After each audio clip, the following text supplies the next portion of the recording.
এই যে গরুর চোখে যে আমরা দেখছি যে জল পড়ছে এবং জলের দাগ আছে এবং মাছি ভনভন করছে, এই বিষয়টা কিন্তু অনেক সময়ই যিনি পালন করেন তিনি তেমন নজর দেন না, কিন্তু এটা বিভিন্ন কারণে হয়।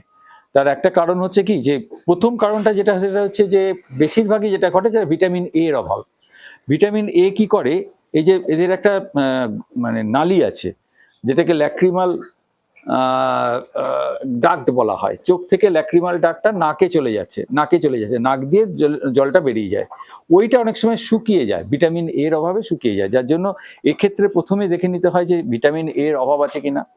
মানে এটা যদি বেশি দিন কন্টিনিউ করে, চোখটা কিন্তু একটা মানে আস্তরণ পড়তে শুরু করবে, যেটা চোখটা ভবিষ্যতে অন্ধ করে দিতে পারে। এই একটা হতে পারে। আর 2 নম্বর আরেকটা হতে পারে যে ভেতরে অনেক সময় সরু সরু সুতোর মতন কৃমি দেখা যায়। এই দুটোর ক্ষেত্রেই কিন্তু চিকিৎসা আছে। আমাদের একমাত্র সাজেশন হচ্ছে যে এই জিনিসটা যেন যে কোনো একজন এক্সপার্টের কাছে এটাকে যেন বলা হয়, এবং সেইভাবে যিনি একজন ডাক্তারবাবু আছেন সেইভাবে যারা চিকিৎসা করতে পারবেন।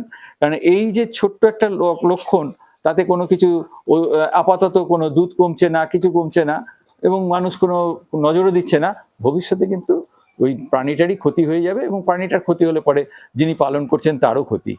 এটুকুনি আমাদের বলার ছিল। ধন্যবাদ।